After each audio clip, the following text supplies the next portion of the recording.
Welcome to Bible Survey 1.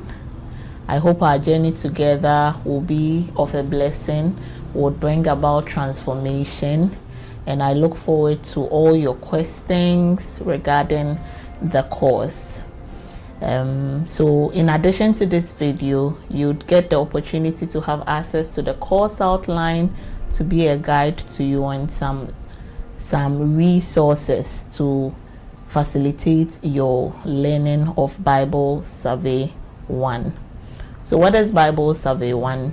Bible Survey 1 is going to focus on the Old Testament. We are going to do a survey through the Old Testament for Bible Survey 1. And so at the end of this lecture, you are going to have a general overview of what the Old Testament is all about, such that if you've not read the entire Old Testament before, you get to have a general understanding of what the entire Old Testament is all about. In addition to the resources, I want you to know that our number one textbook is the Old Testament. So even as you listen to the video or the lecture, I would want you to have your Old Testament beside you, because there are times I would mention some scriptures and it would be appropriate for you to read even before you continue. Thank you. Bible Survey 1.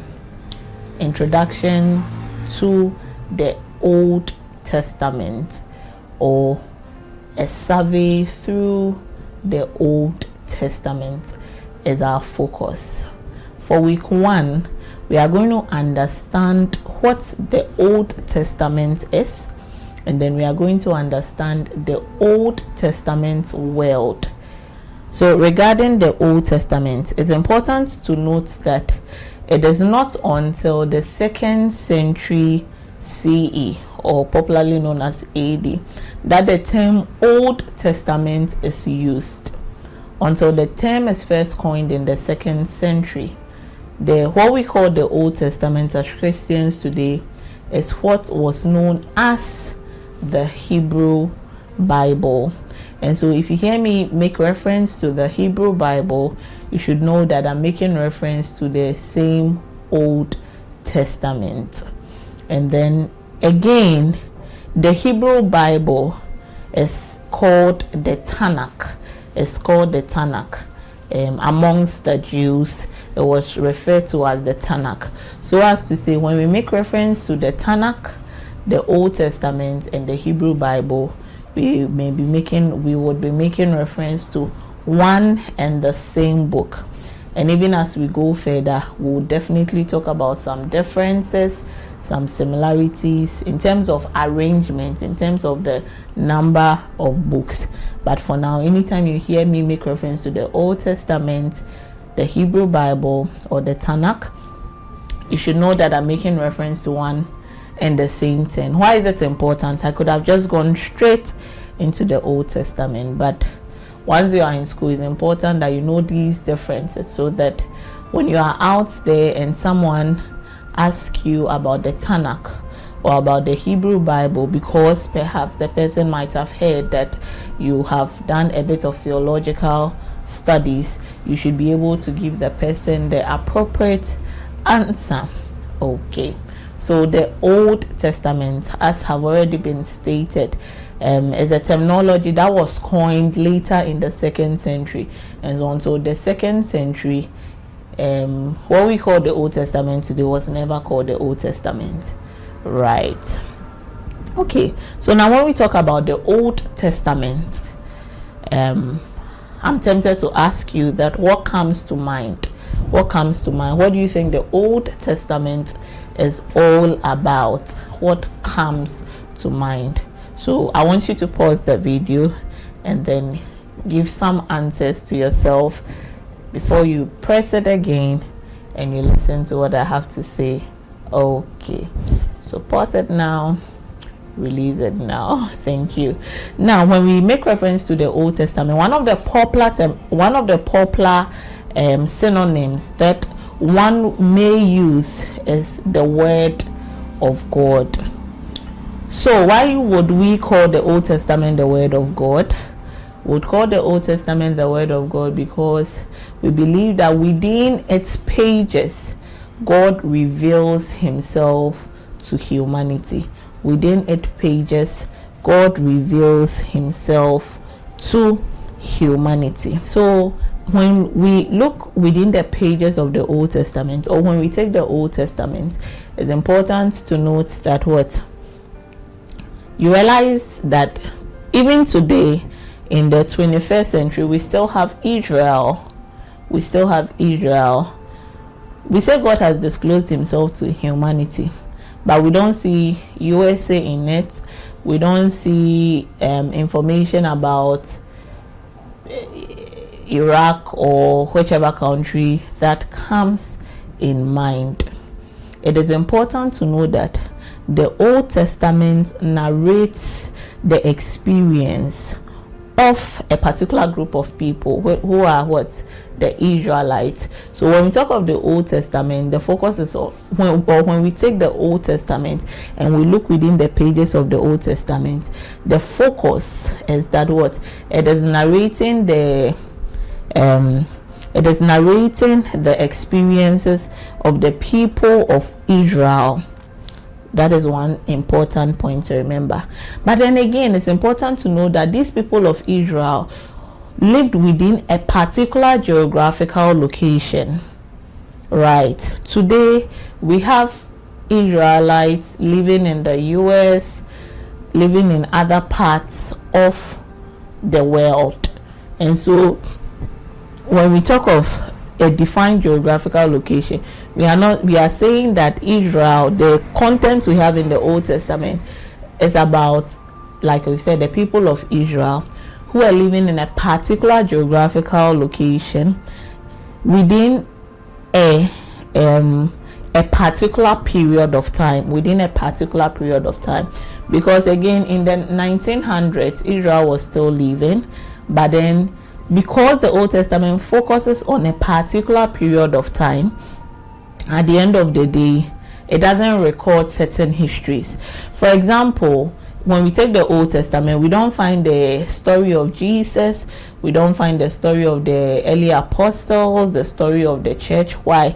Because these events happened after the specific time or the period of time we find within the Old Testament. But then these events that are happening are, yes, happening to Israelites. Yes, they are happening even within a specific geographical location, but then the timing is different, right? So when you take your Old Testament, you are not expecting to see what is happening today in there, or what is happening to the people of Israel who are living in Canada or in the US or Great Britain or even in Ghana, but you are looking out for the people of Israel living in a particular geographical location within a particular period of time. Again, you are not looking for China, you are not looking for Australia and other countries in there. Yes, you find some countries being mentioned in the Old Testament, even as you read along its pages. It's important to know that all these countries or neighboring nations are mentioned because of their association with Israel. So the focus is on Israel and then their experiences within a particular geographical location over a particular period of time. It is important to note that when we talk of their experiences, what are we making reference to? We are saying that within the Old Testament, we find their religious experiences, we find their social experiences, we find their economic experiences, and we find their political experiences. So when we talk of the people of Israel living within a specific geographical location over a specific period of time, we are not only limiting ourselves to when the only time they perhaps encounter God, but we are saying that with regards to their encounter to God as part of their religiosity, their normal life, their economic life, social life, political life are all being recorded within the pages of the Old Testament. So the next time you take your Old Testament, you know that the Old Testament contains or narrates the experiences of specifically ancient Israel who lived in a defined geographical location within a specific period of time. Like I've made references to other nations already. Of course, they lived among other neighboring nations, and their mentions are because of their associations with Israel. Right. It is important to note that the history of any land and people is influenced by their geographical environment and their geopolitical relations or relationships. So we would get there. What are we saying? We are saying that where you find yourself, or the history of any land and its people, is usually influenced by what? Their geographical location, and then the geopolitics that surrounds them. And we are saying that, yes, when we take our Old Testament or our Hebrew Bible, we'll definitely find out that the geographical location influenced them as a people, and then their geopolitics also what influenced them as a people. So what have we done so far? What we've done so far, as part, not all, but as part of week 1, is to first understand what we mean by the Old Testament, to know that it was a terminology coined in the 2nd century, and then we said our prior to the term Old Testament, its name is what? The Hebrew Bible. And if we want to be more specific, we call it the Tanakh. I would go deep into the Tanakh later on. So even if you have questions about the Tanakh, don't be worried, I've not answered you yet, because we are actually going to go into details with that. Okay. Now I kept making reference to, so we've talked of ancient Israel, right? Because we have Israel living today. But how ancient? We've talked about the living within a particular geographical location. What was the geographical location we're talking about? Yeah, so when the geographical location we find present in the Old Testament, as we take it and read it pages, is what is known as the Fertile Crescent. The Fertile Crescent. Crescent is like the shape of a moon, and we are saying that, so that's why it is a crescent. So like because of its shape similar to that of a moon, so crescent is like saying fertile square, and the square would define how the map looks like, right? Now, so what we are saying is that the land, which is in the shape of a crescent, was fertile. So this is where they found themselves living. Again, it's important to know that in as much as they lived within this particular geographical location, that is what the Fertile Crescent, they lived also in the period known as the ancient, or they lived, sorry, within the what we call the ancient Near East. So the ancient Near East, the then world where civilization began,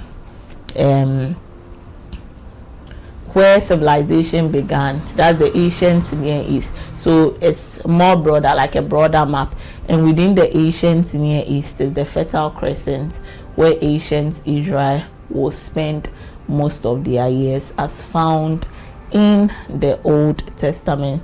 Now, within the pages of the Old Testament, I talked about a particular period of time. It is important to know that the information recorded in the Old Testament takes place from prehistory to a part of ancient history, specifically between prehistory and then around 330 BCE. This is the time period we find experiences of ancient Israel within the pages of our Old Testament. Now, when we focus on prehistory, the findings or the experiences that happened in prehistory that is recorded in the Old Testament is between Genesis chapter 1 and Genesis chapter 11. And from Genesis 12 to the end of the Old Testament, they happen within ancient history, that is within 3000 BCE and 330 BCE. So this is the time period of the Old Testament when Israel was living, the experiences they shared or they experienced within this particular time period is what we find within the pages of the Old Testament. Currently, history can be divided into four. There is prehistory, there is ancient history, there is medieval or post-classical history, and then there is what? Modern history. So these are the four major categories or divisions of history, right? And we are saying that the Old Testament takes place within two of them, that is prehistory and ancient history. And we said that prehistory, we find the content of prehistory taking place within Genesis 1 and Genesis 11, and from Genesis 12 to the end of the Old Testament are happenings that takes place in ancient history between 3000 BCE and then 300 BCE. So all happening within ancient history. It is for this reason we make reference to them as ancient, or when we are making a reference to Israel in the Old Testament, we make reference to what? Ancient Israel. Why? Because like we said, in modern times we still have Israel living. Good. Now within the pages, I want to talk a bit more on prehistory and ancient history, but it's important to know that within the pages of the Old Testament, you realize that it is not until it's not until God's encounter with Abraham and his promise of his seed that we hear about Israel, right? And so prior to the call of Abraham, life is living, life is moving. In the days of Abraham, we don't have any nation known as Israel, right? Because it's out of Abraham that Israel is going to come. So we are saying that even before the birth of Israel, life has been in existence, and we find them within the pages of Genesis chapter 1 and Genesis chapter 11, because the call of Abraham is what is recorded in Genesis chapter 12. Okay, so we are saying that before the existence of Israel, life has been going on, and we find them within Genesis 1 and Genesis 11, and from 12 we begin to see the root or the genesis of Israel. So we'll see God call Abraham, we'll see Abraham give birth to Esau and Jacob. We'll see that later on Jacob is going to encounter an angel of the Lord. His name will be changed to Israel, and out of him his 12 sons would represent the 12 tribes of Israel.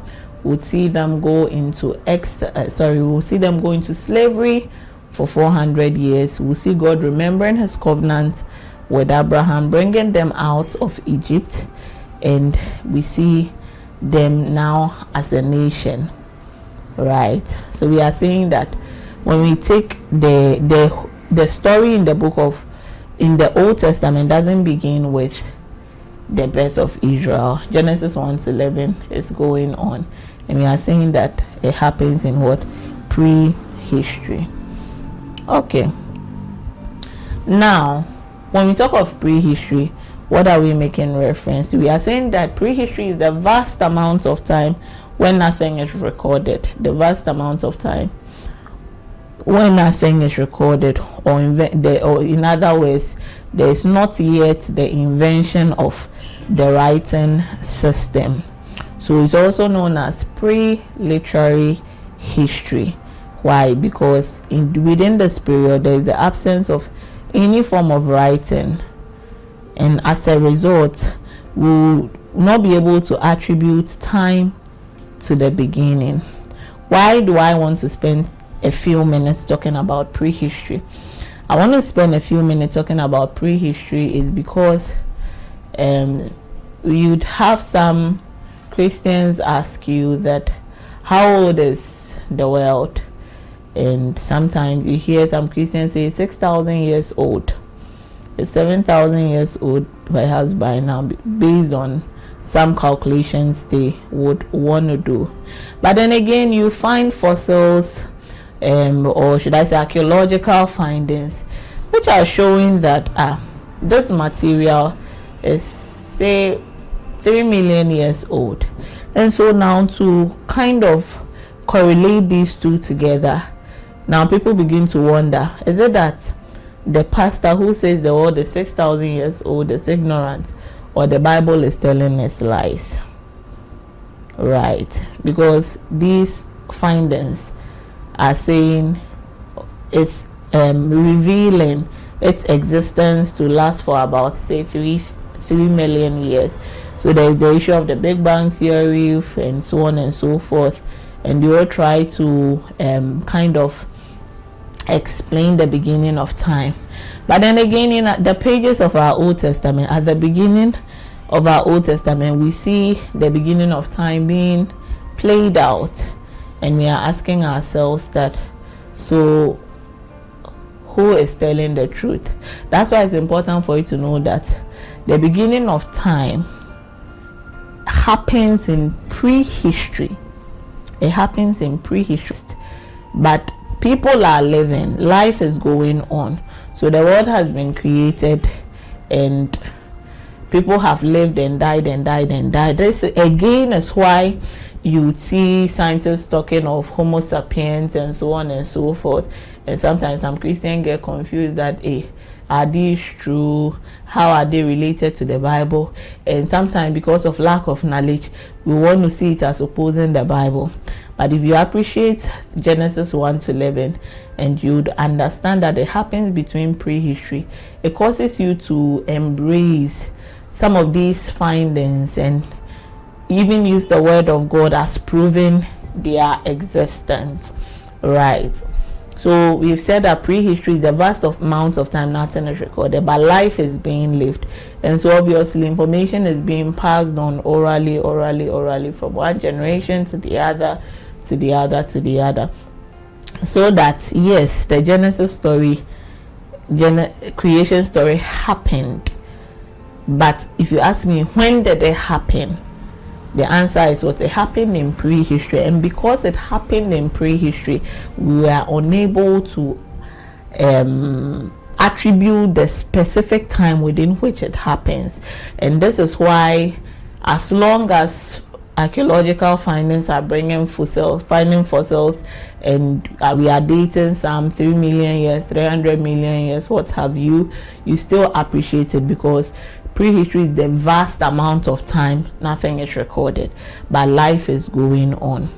But if you don't understand that the creation story in Genesis 1-11 happens in prehistory, then when you want to do some calculations ignorantly, you would end up attributing to the Bible who was not there. You end up saying, oh, the Bible is lying to us, the Bible lied to us, when the Bible didn't lie. It is your interpretation you had wrong, because Genesis 1-11 happens within what? Prehistory. So one of the important things, perhaps I am expecting a particular question from you, or I don't know if I should give it to you as an assignment instead, because one of the bases for calculation people would want to use to say the world is 6,000 years is when they begin to calculate the genealogies, and based on that they come out and then they say that, okay, so the world is this years, right? So I was expecting, I'm expecting, now that I've begun talking about it, that's why perhaps I use was. So I was expecting that you begin to wonder that, okay, so what becomes the relationship between the genealogy and historicity, right? So it's an assignment I'm giving you, so that in our last meeting, when we meet in person, we can dialogue on these two to clear our minds, because some make their calculation based on that. The starting point of ancient history is, or it marks the end of pre-history. Why? Because we said pre-history is the vast amount of time nothing is recorded. So when we make reference to ancient history, we are looking at what? The period where documentation or writing begins, the commencement of what? Writing. So the earliest form of writing takes a different, it's important to know that the earliest form of writing takes a different form, not like the pen and paper we use today, not like the printing press and stuff we use today. The time will not permit us that we go deep into the forms of early writings. But what is important for this lecture or for this course or for this class is for you to know that ancient history marks the beginning of writing, right? So you can do your personal research about how old writing is and how was some of the, how has writing evolved over time. That one is a personal thing. If you would want to do, you can do. What matters is that what ancient history marks the beginning of writing. It comes as no surprise that then it is within this period things are being recorded, because now the idea and the tools to use in writing are available, and so happenings are now being recorded. So it's easy for you to attribute timelines to things or experiences that happens within this period. And so from Genesis 12 through to the end of the Old Testament, we are able to attribute dates, because now information is being recorded. So we're able to attribute dates. In prehistory, nothing about writing or recording exists. So life is moving on, but data are not associated. Information is not being recorded. But in ancient history marks the beginning of writing, recording, preserving information, right? Okay, so basically with regards to prehistory, ancient history, we went into details because we are saying that what the content within the pages of the Old Testament reflects a period, a specific period of time. So we said that from the starting point, or from Genesis 1 to 11, prehistory, the occurrences happen in prehistory, and from chapter 12 to the end happens in ancient history. And I give you a timeline that within 3000 BC to around 300 BC, the experiences in the Old Testament finds itself, from chapter 12 within this period, right? So that if someone wants to make an argument with you about things that occurred in, say, 3 BC, because you know the timeline within the Old Testament, the person's argument may not stand valid, because in as much as yes, they might have happened, they do not form the timeline we find in the Old Testament.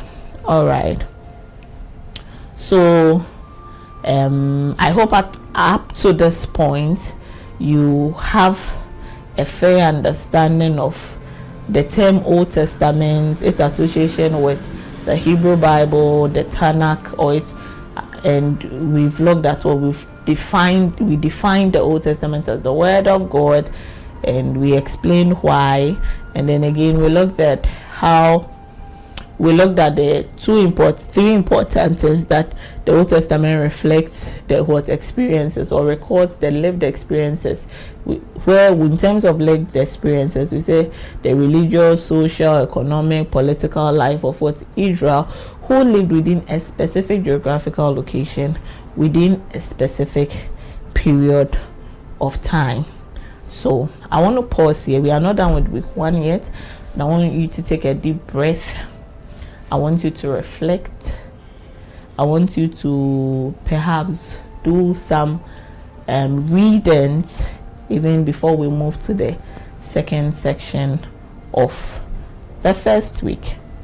Thank you. So now when we look at from Genesis to the end, we are saying that what is the politics going on in there. It's important to note that the presence within the Old Testament is what we call pre-monarchy, in other words, before monarchy, or before Israel had its first king. And after which we have what? The united monarchy, we have the divided monarchy, and we would see that Assyrians will come and take charge, Babylon will come and take charge, and Persia will also come and take charge. Right, we want to briefly go through, and then at the end of the day, what are we saying? We are saying that when we take our Old Testament as part of the general introduction we've given, you get to know the political powers that is controlling Israel over this period of time. Pre-monarchy, like we said, is before Israel's first king. In other words, before the book of Samuel, where Israel will begin to ask for a king. Who is in charge? Who is the political power? Who is ruling over Israel now that they've come out of Egypt? It's important to know that it is what? God who rules over them. When we read 1 Samuel, we would realize that when Israel asked for a king and Samuel got offended, God told Samuel that it is not you they've rebelled against, it is me they've rebelled against. At the end of the day, what are we saying? We are saying that so all Israel had a king, and they did not, should I say they did not even know? Perhaps they did not even recognize, they did not even know. They were ignorant to the fact that they had a king who was God. 1 Samuel chapter 8 verses 1 downwards. It says that when Samuel grew old, he appointed his sons as Israel's leaders. The name of his firstborn was Joel. The name of his secondborn was Abijah, and they served at Beersheba. But his sons did not follow his ways. They turned aside after dishonest gains, and accepted bribery and perverted justice. So all the elders of Israel gathered together and came to Samuel at Ramah. They said to him, "You are old, and your sons do not follow your ways. Now appoint a king to lead us, such as all the other nations have." Remember, Samuel was not a king, he was a prophet. So if he appointed his children over Israel and his children were misbehaving, perhaps they could have said, "Appoint for us a prophet." But they say what? "Appoint for us a king like all other nations have been doing." Verse 6. But when they said, "Give us a king to lead us," this displeased Samuel. So he prayed to the Lord. And the Lord said to him, "Listen to all that the people are saying to you. It is not you they have rejected, but they have rejected me as their king." So when we talk of the pre-monarchical period, we are saying before Israel had its first human king. What they didn't know is that all this while they had a king who was what? Ruling over them, who was what? God. But the people, unfortunately, for various reasons, if it was an interactive class, I'll let you give some of the reasons you think. Is it that they rejected God as their king? Is it that they forgot? Is it that they just admired other people having nations and so they wanted to copy blindly? I mean, keep mentioning some of the reasons you think becomes the reason. So we are saying that until the book of 1 Samuel chapter 9, where we would see Saul as being appointed by Samuel as a king, you realize that all this while they had a king who is God, who ruled over their affairs. And so Saul becomes the first king who rules over the entire of Israel. And as we read first Samuel, 2 Samuel, 1 Kings, 2 Kings, we get to see the plight of King Saul, the legacy of King Saul. In the fullness of time, King Saul dies, and the next king to rule over the entire Israel becomes David. He becomes the next king to rule over united monarchy. He doesn't just take over from Saul anyway. He rules over Judah for just a short period of time before coming to rule over the united monarchy. But because we are talking about united monarchy, we are saying that David becomes the second king to rule over the united monarchy. Now David dies, and his son Solomon takes over and rules over the united monarchy.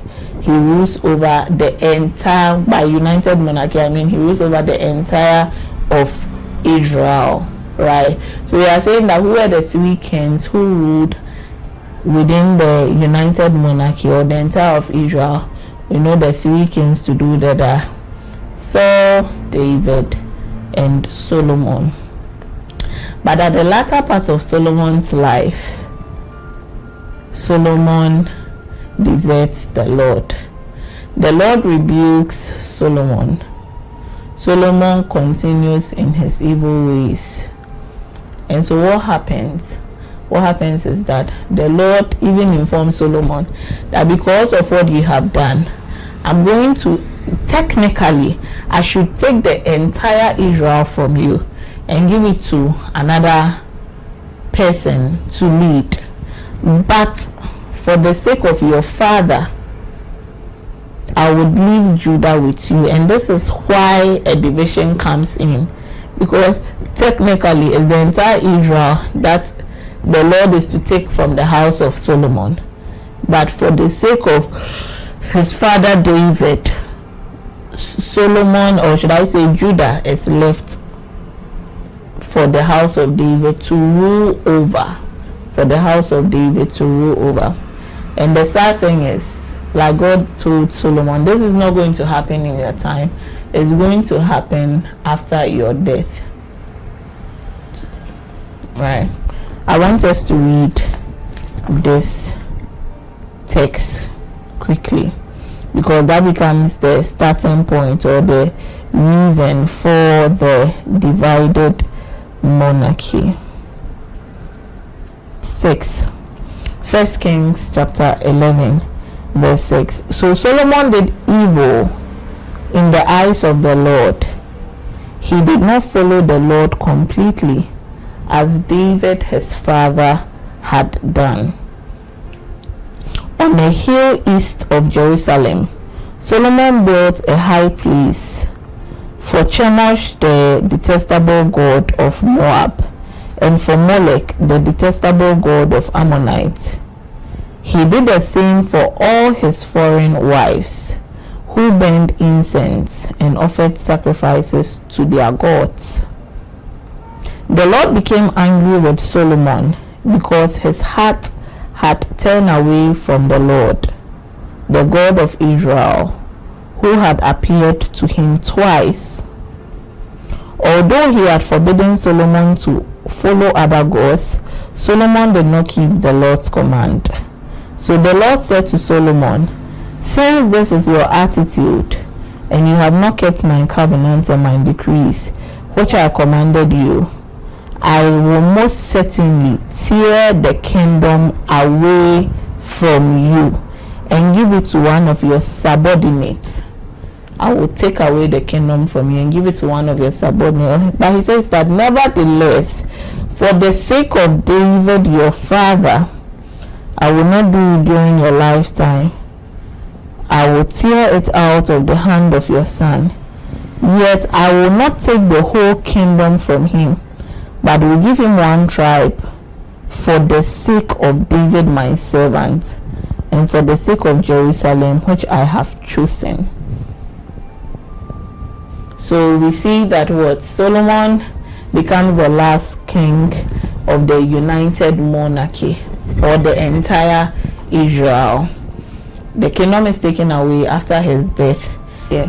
And so Rehoboam, the son of Solomon, takes over his father's, over Jerusalem after his father's death, and his servant Jeroboam takes over the rest of Israel. He becomes king over the rest of Israel, right? You realize that God revealed this to Solomon himself, that because of the many evils you've done before me, technically I should take everything away, but because for the sake of David my servant, I'm going to leave Jerusalem, I'm going to leave the tribe of Judah, and then I'm going to take every other thing. So after his death, indeed Rehoboam his servant, as we read from chapter 12 going, the stories, the accounts are there. Remember, this is a survey, so I may not be able to go into every details with you, but like I said, our main textbook is the Bible.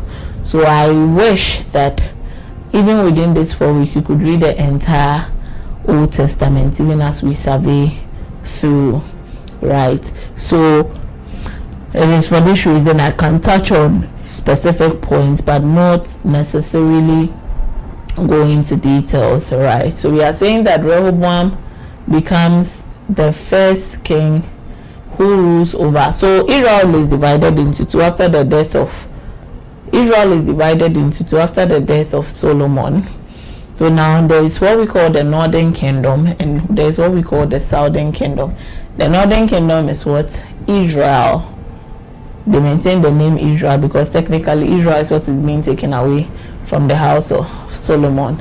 And then there is Judah also. There is the northern kingdom, the southern kingdom. In other words, there is Israel and then there is Judah.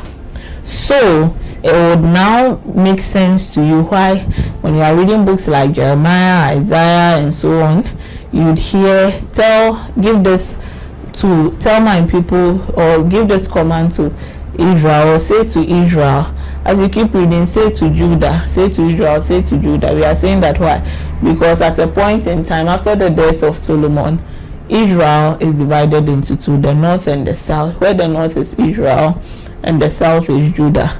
So technically Israel comprised of 10 tribes, and then Judah comprised of only one tribe, Judah. The other one tribe, that is Benjamin, were spread across. Some found themselves in Israel and others found themselves in Judah. So with the divided monarchy, as you keep reading 2 Kings, you get to know the various kings that became in charge of or ruled over Israel. It is important to note that under the united monarchy, especially when David became king, he made the capital city Jerusalem. And in the days of Solomon, when he built the temple, it was built in Jerusalem. Jerusalem was the household or the capital city for the entire Israel, but not just for Israel. It was found within Judah. Now it's important to note that now that Israel has been taken from the tribe of, or from the house of David, and given to his servant Rehoboam and all those who will take charge afterwards, to have the capital city in Israel, to have the capital city in Jerusalem was going to be a bit controversial and political. Why? Because we are now a nation outside of you. The kingdom has been divided. Judah has been separated from us. We can't have our capital city in a kingdom that is not part of us. That's one thing. Remember, there was only one temple that was found in Jerusalem. And again too was the fact that with all this, the references are found in the Bible. When we read 2 Kings, you get to find all these and beyond, right? So when now that we are separated from Judah, the tribe of Judah, should we keep coming to Judah to worship? What if our people keep coming to Judah to worship and they remain there? So what do we do? Politics. At the end of the day, they begin to build high places to worship God there. That is with reference to worship. With reference to their capital city, they make Samaria their capital city. So now Israel, that's made up of the 10 tribes plus part of Benjamin, is having their capital city, or do have their capital city, in Samaria, and Judah maintains its capital city in Jerusalem. And yes, the temple is in Jerusalem, and so for fear of losing some of the Israelites to the people of Judah, they decide to build high places where the Israel, or the northern kingdom, would serve God. So this becomes the genesis of plenty high places. And as we read through the prophets or the prophetic books, you realize that one thing was common. God kept reminding them, stay away from high places, stay away from high places, stay away from high places. But there was one thing they never stayed away from. In the fullness of time, there's a prophecy. As we read Isaiah, as we read Jeremiah, would come to note that God kept giving them warning. And so there's a prophecy finally that God was going to take the kingdom away from them. They are, strangers or enemies would come and rip them out of their kingdom. And so in between 745 and 6112 BC, what happens is that Assyria, which is a neighboring country, conquers Israel. In other words, the northern kingdom, destroys Jerusalem, conquers Israel, destroys Jerusalem, and so Jerusalem is destroyed forever. Not long after, Babylon comes into the scene. Babylon takes over Judah and destroys them. But what happens is that for Babylon, they took the best of the land, the best people of the land, into Babylon for them to work there. So in other words, they take them into exile. Remember, with the northern tribe, Israel has been destroyed, so the people are not all there, they've been scattered abroad. But when Babylon comes into the scene and captures the southern kingdom, that is Judah, for them, they took the best of the land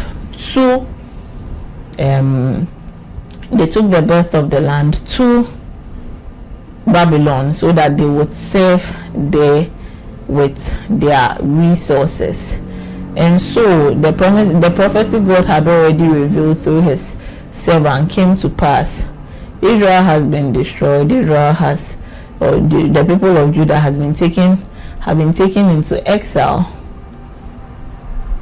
and so they remain under the rule of the Babylonians for a period of time. And funny enough, even with that, God also specifies that you will be in exile for 70 years, then I'll release you. And indeed, they were there for 70 years. And the Persians, who are also a neighboring nation, comes and revolts and is able to destroy Babylon. And so all those under Babylon belongs to Persia now. So Persia becomes the superpower who is ruling over Palestine, which includes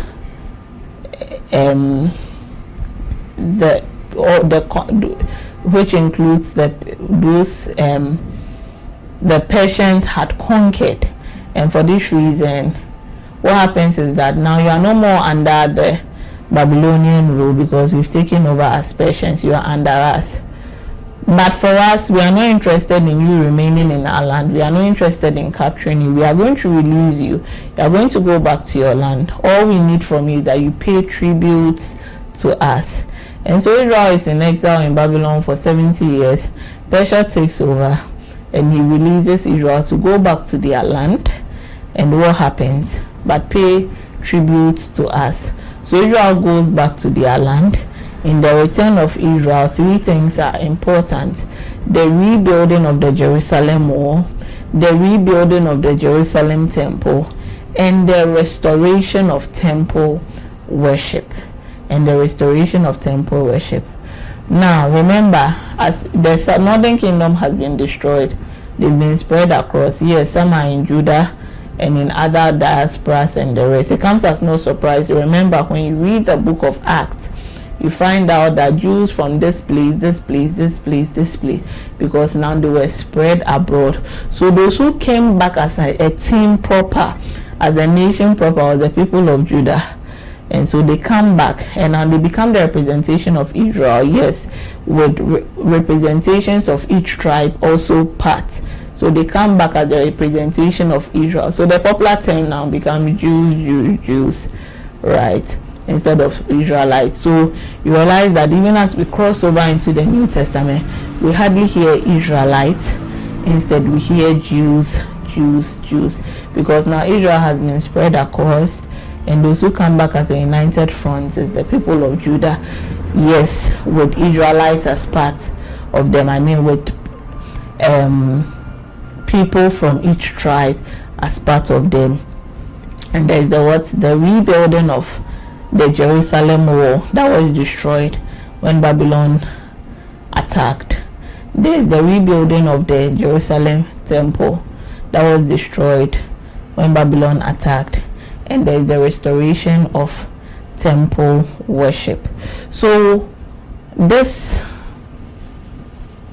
becomes the should I say the political power that takes place within Israel within this period of time. In other words, when we take our Old Testament, this is the political powers that is taking place within. First, pre-monarchy, we see God as the king over Israel. Under the united monarchy, where the request for a king in person, we see three kings arise. That is Saul, David, and Solomon. After Solomon's death, we see the kingdom divided, with Judah remaining as one kingdom, and then Israel as another kingdom. So Israel becomes the northern kingdom, with Judah as the southern kingdom, and each kingdom take their own king. And it happens over a period of time, about a period of 200 years. Israel is divided. So in other words, Israel, the formerly known as United Israel, now has two kings, because each kingdom was raising their own king, until Assyria attack, which was an eastern power. They attack and take over Israel. Later on, Babylon also attack and take over Judah. And at the end of the day, we see that Persian also attacks and is now ruling over them, but tells the people of Israel, or now the remnant of Israel, the remnant or the people left of Israel, to return back home. So they return back home, but still under the rulership of Persia, right? And we are saying that when they return back home, there are three important things that are done: the building of Jerusalem, or restoration of temple worship, so the building of the Jerusalem temple, and then the restoration of temple worship. Even as we go deeper into the three major divisions of the Old Testament, or as we go into the books of the Old Testament, we would find out that throughout this period, before they went into exile, God kept reminding them, God kept admonishing them, God kept warning them for a very long period of time. They were disobedient, and in the fullness of time, they attained the consequences. And now they come back and they realize that, hey, all that God said is true. We disobeyed, we faced the consequences. Now that we are back, it's like a life of total surrender. Unfortunately, in our days, what goes on? Unfortunately, in our days, God has been warning us, God has been calling us, God has been admonishing us.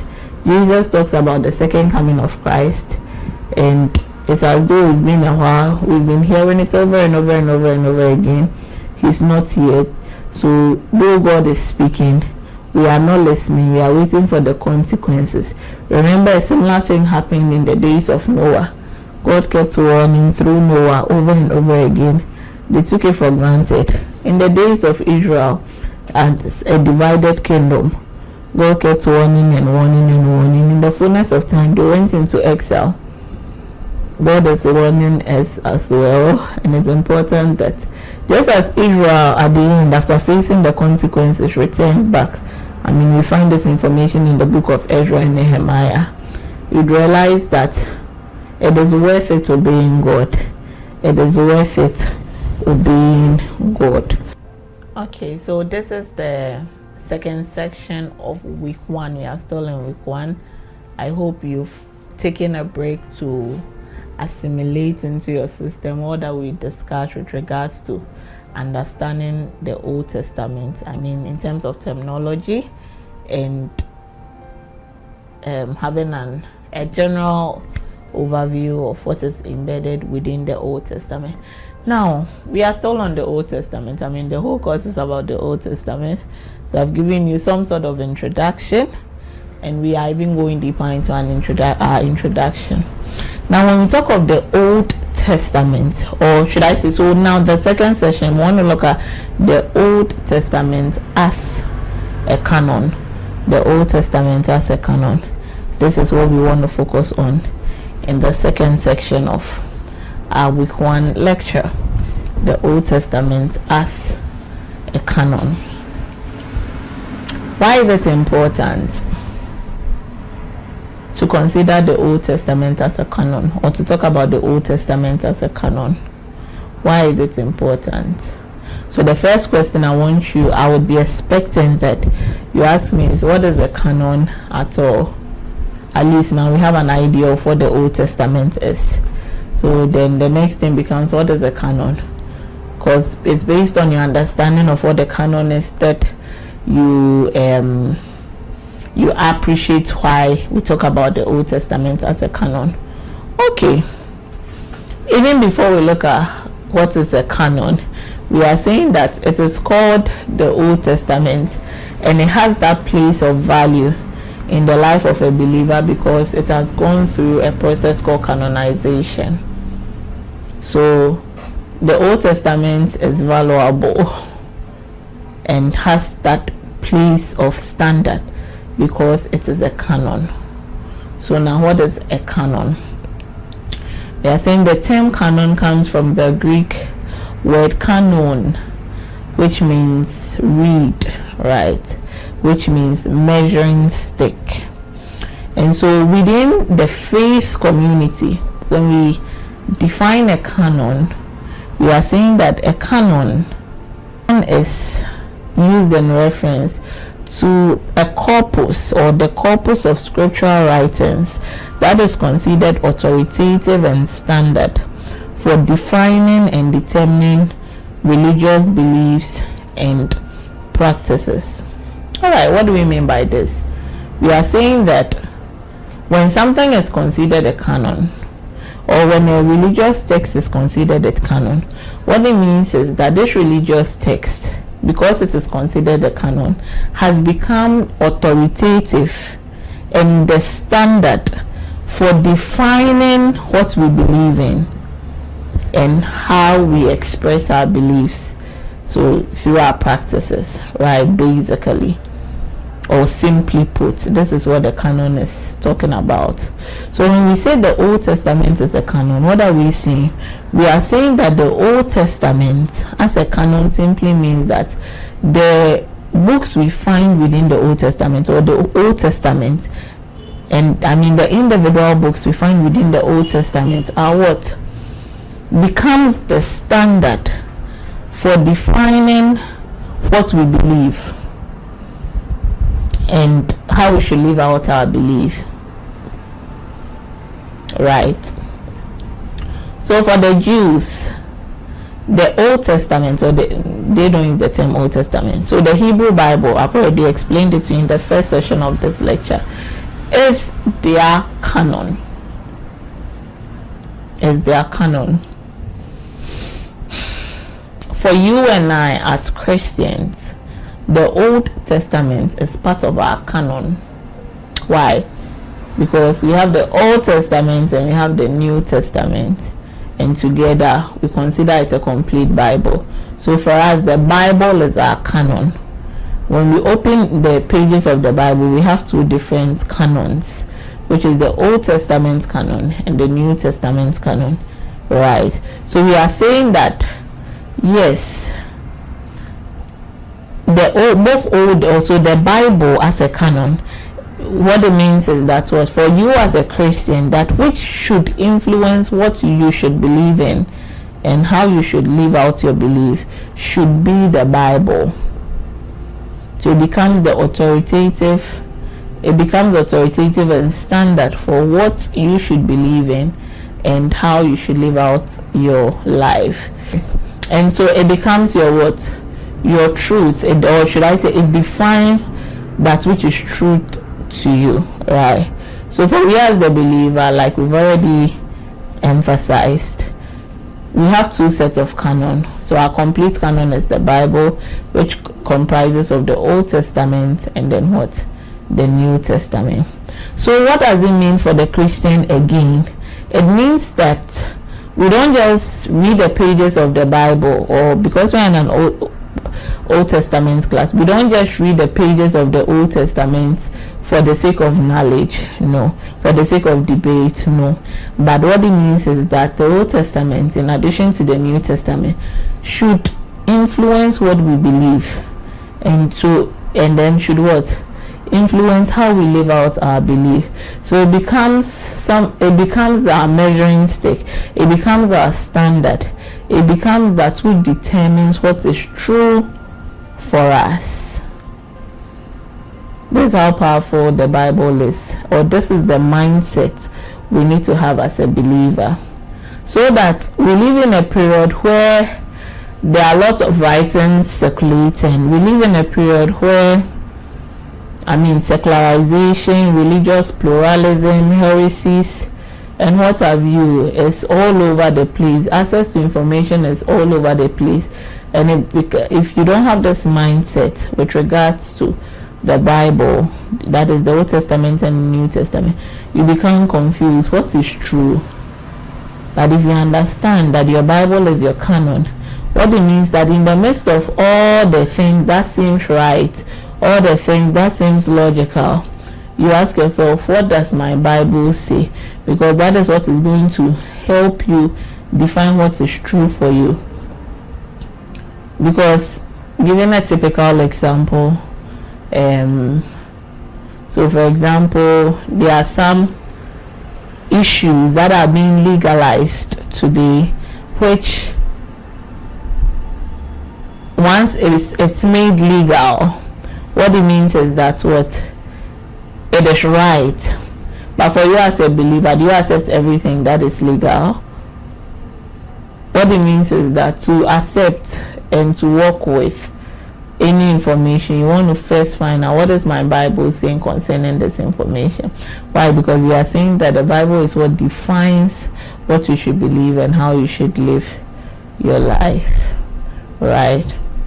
So we've already defined what the canon is, and we are saying the Old Testament is a canon. Why? Because it has gone through a process we call the canonization process, and so it has become the standard for living, if I should put, for the believer, right? So it becomes the standard for living. Apostle Paul had this mindset, and so in Philippians 3:16, Galatians 6:16, 2 Corinthians 10:13, 15-16, we see his understanding of this Bible or the Old Testament as a canon, and so he considers it a rule or a standard or a limit, explaining what we've explained so far about the meaning of a canon. It comes as no surprise that in his ministry, in his life, his life and his ministry was always surrounded or was always influenced by the scripture, or by the Tanakh, or by the Hebrew Bible, what we call today the Old Testament. Now, when we started trying to define the canon, we made reference to a corpus of scriptural writing. So we are saying that in the days, in the Old Testament times, there existed so many writings, just like there exist so many writings today, all claiming to have the position to be, all claiming to be scriptural. All claiming to be scriptural. It's important to know that when we refer to a writing as a scripture, it means that that writing should be able to define the faith, right? Now there are so many writings that was circulating. And for this reason it became important that in the midst of all these writings, it's important that we define our faith properly. It's important that we have an authority, a standard, that which informs us, that which influences us.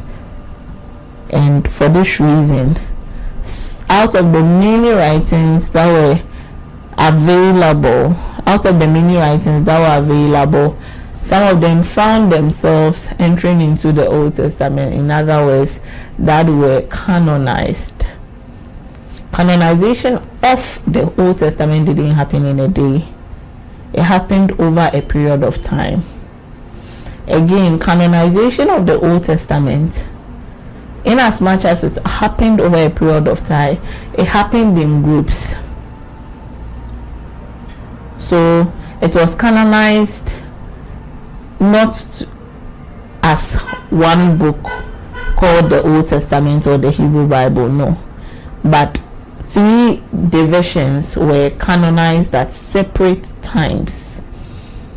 And so the first to be canonized was what we call the Torah.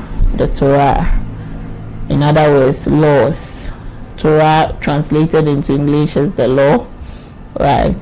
So we are saying that the first category of the Old Testament to be canonized, and this is popularly, or in our days, or to the Christian, specifically to the Protestant Christian, to the Christian, is the Pentateuch. In other words, what we call the first 5 books of Moses, right? So we are saying that the first part of the Old Testament to attain a canonical status was the Torah, the first 5 books of Moses, the Pentateuch. That is Genesis, Exodus, Leviticus, Numbers, Deuteronomy. These books were the first set of books to attain canonical status. These books were the first set of books to determine our beliefs and practices. The second set of books to attain canonical status was the prophets, which in Hebrew is called the Nevi'im. That was the second set of books to be canonized, and it's slightly different from the prophetic books we find within our Old Testament Protestant Bible, because it comprised of some books. It comprised of 2 major divisions. We would look at these in details, right?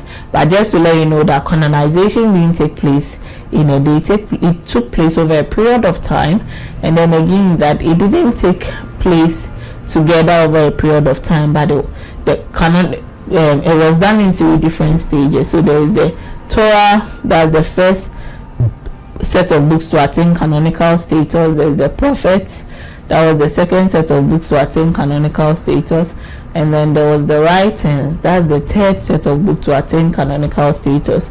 Today, when we take our Old Testament and we open it, all these 3 categories, we find them within our pages.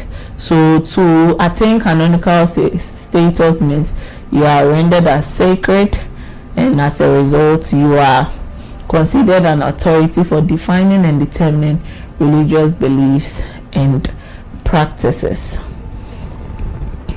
So now that you understand the concept of the canon, and you know that the Old Testament is a canon, and in other words, you know the place of the Old Testament in our lives as believers, we want to proceed to the Tanakh. Like I said, if you hear me use Old Testament, Hebrew Bible, Tanakh, I use them interchangeably, but they all have their beautiful, unique situations. So for example, I said that the Old Testament was coined in the 2nd century and is used by Christians. It's used by Christians to represent the Hebrew Bible. And I said the Hebrew Bible is what? Is the Bible for the Jews. But specifically, when we want to talk of the canonization of the Hebrew Bible, then we talk about the Tanakh. Because the canonization or the Tanakh is what actually we call the Hebrew Bible. And we've already established that the Hebrew Bible was canonized in 3 divisions. So there is the Torah, I mentioned it if you could remember, not quite long, the Nevi'im, and then the Ketuvim, right? Now, the name Tanakh, TNK, is technically TNK. So in terms of the spelling, you realize that it's spelled capital T, small a, capital N, small a, and capital K. Why? The capital letters, that's the TNK, they represent the initials of the 3 major divisions. So the T stands for the Torah, the N stands for the Nevi'im, and then the K stands for the Ketuvim. But for pronunciation purpose, we include a small a so that you can pronounce it. So instead of TNK, we call it the Canon, and the Tanakh. And we are saying that the TNK is the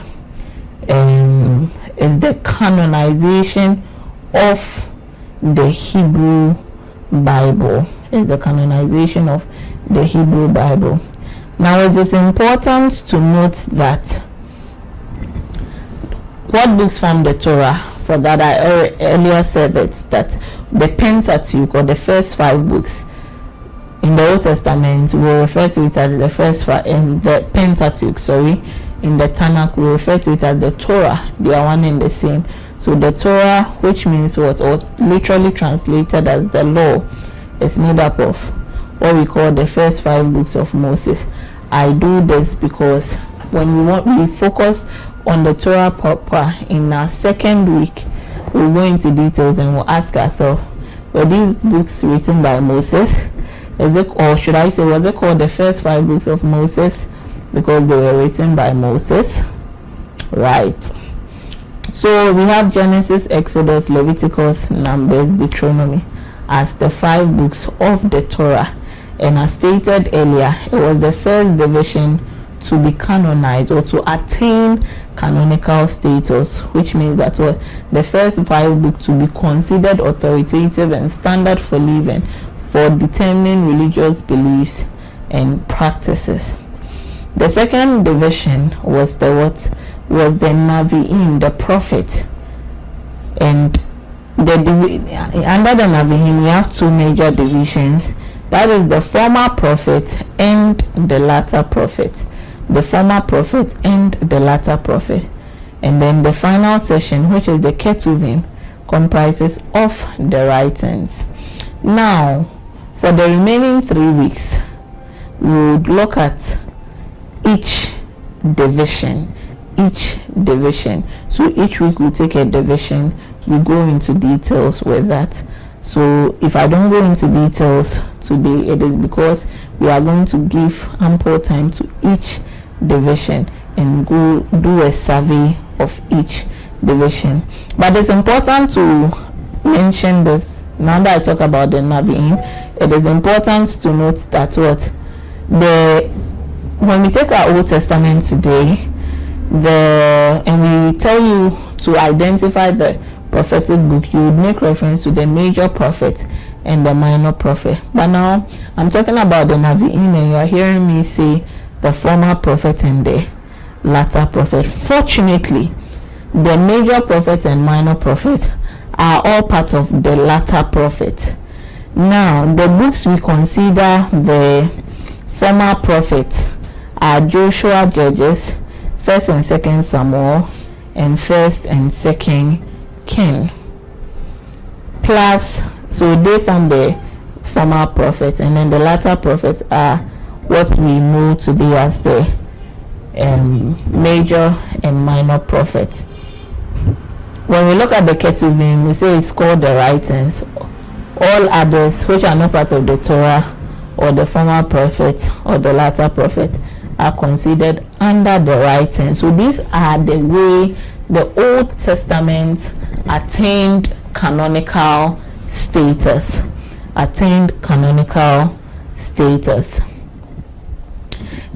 One of the questions I'm expecting you to find out, or to ask me a question regarding the length of book. How many books make the Old Testament?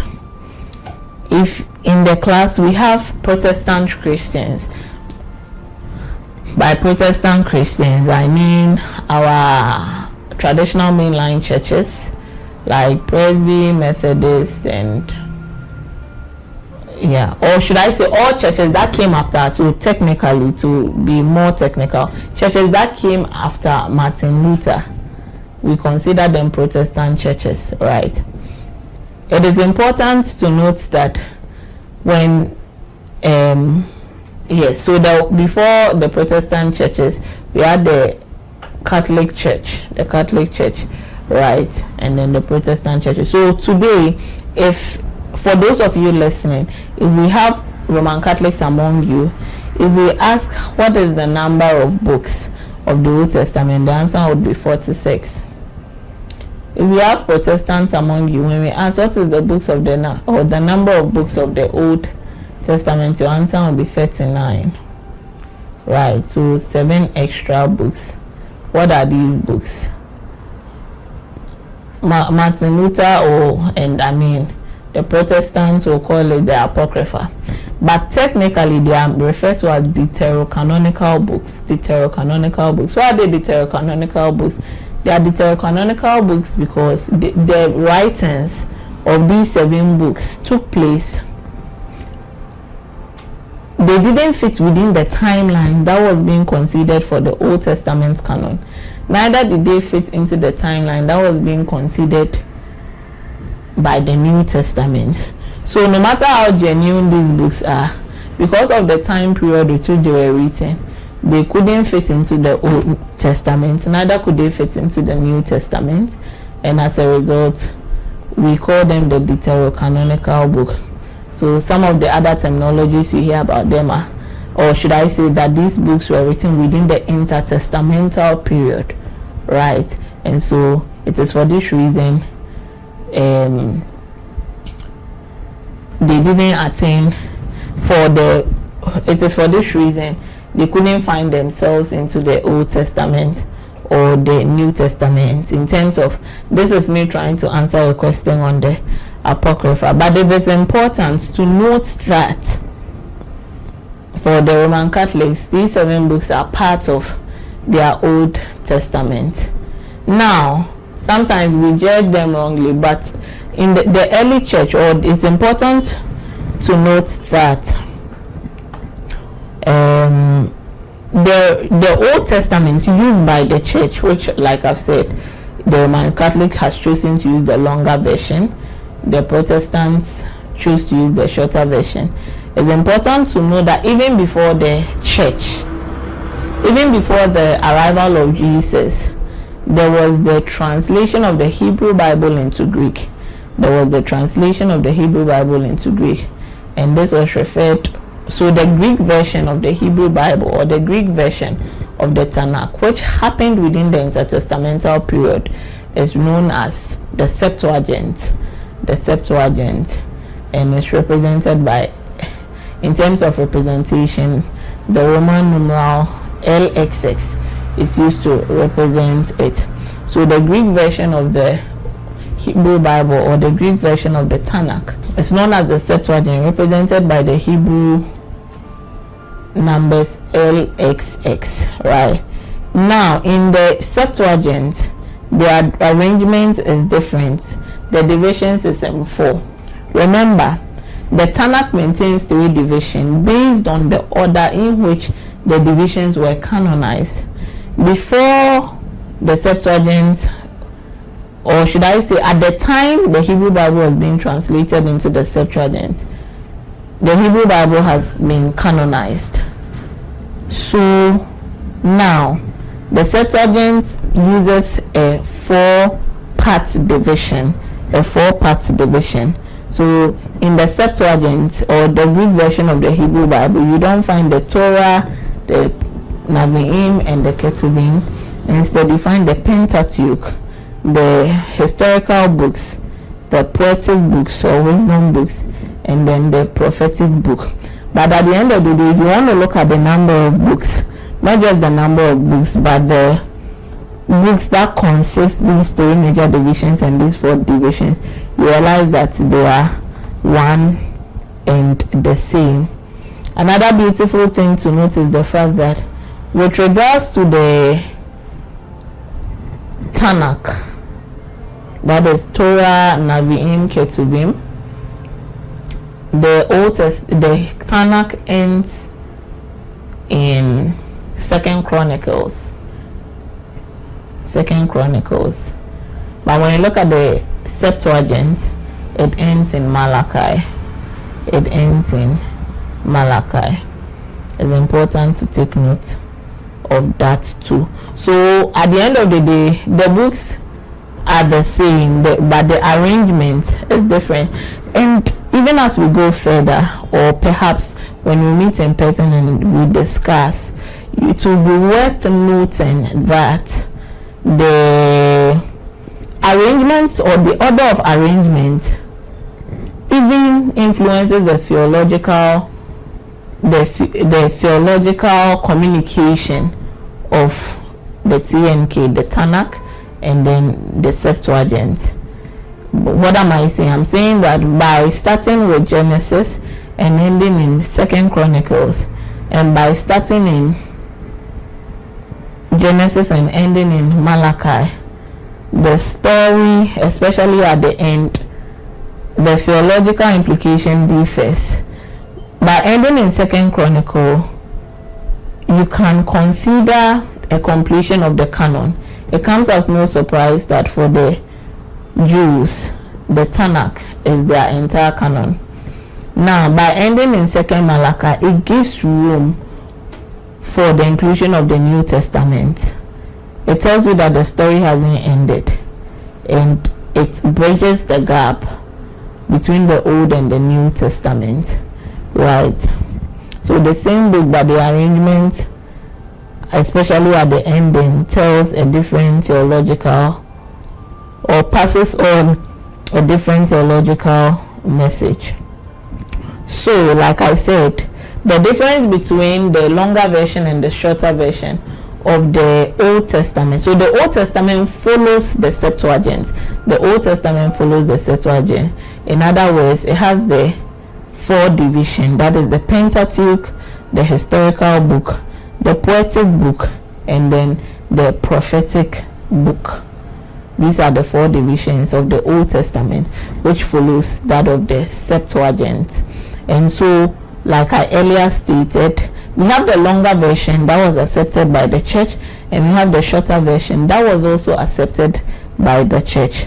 So the longer version includes the 7 extra books, which Protestants will call apocrypha, but technically or scholarly we want to refer to it as the deuterocanonical books, and I've explained to you why they are called the deuterocanonical books. And then so these are the 7 books that are included. So for that, so these 7 books make it longer, or so these 7 books are the reason why we have the longer version and we have the shorter version. Because for the longer version, these books are part or have been added, but with the shorter version, these books are not added. And so in our textbook, I'll be given to you, or you find attached to this video, there's a table on page, and there's a table within the book, page 57, 58, 59, which you get to see the divisions and all the books present. But by way of summary, I've made it clear to you why we have the shorter version and the longer version.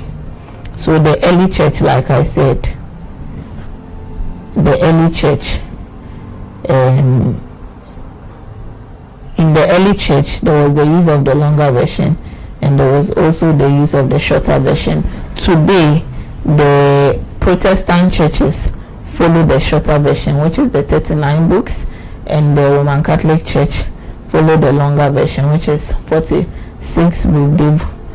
So dependent on the canon you are using, you may have the extra 7 or you may not have the extra 7. What matters is that, so to be a Protestant, if the 39 books is our canon, what matters is that, or it's part of our canon, because remember we have the New Testament also part of the canon. So if our Old Testament is 39, what it means is that these 39 books, in addition to the New Testament, determines our beliefs and our practices as believers. For the Roman Catholic, is these 46 books in addition to the New Testament that determines their beliefs and practices as Christians, right?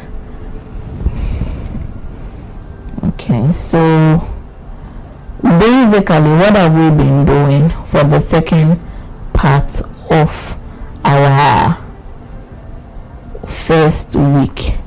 We've been looking at understanding, we've been looking at the Old Testament as a canon. We've understood what the canon means. We've seen the place of the New Testament as a canon and how we should treat the New Testament as believers. And then again, we have identified the books that comprises of the Old Testament, and we realized that we didn't just have an Old Testament canon. It is the Hebrew Bible that was canonized in 3 phases: the Torah first, the Nevi'im second, the Ketuvim third, and then later on, after attaining canonical status, later on in the intertestamental period, was translated into Greek, and the name was Septuagint, or represented by Alexis. I say all these things because if you hear people saying the Greek Bible of the Old Testament, and you hear someone say the Septuagint or Alexis, you know they are talking of one and the same thing. And we said in the translation, and it was divided into 4 parts rather. That is the Pentateuch, the history books, wisdom books, and the prophets. And we are saying that the Old Testament we used to do followed the division of the Septuagint. And so in our Old Testament the divisions are in 4. We follow these 4 divisions: the Pentateuch, followed by the historical books, wisdom books or poetic books, and then finally the prophet. So we follow the arrangement of that of the Greek version of the Old Testament. And we are saying that in the early church there were 2 versions of the Old Testament that were in use: the longer version and the shorter version. The longer version included 7 books that Protestants call Apocrypha, but technically it's referred to as the Deuterocanonical books. And I said the timing these books were written and the place of writing influence, they are not being accepted directly into the,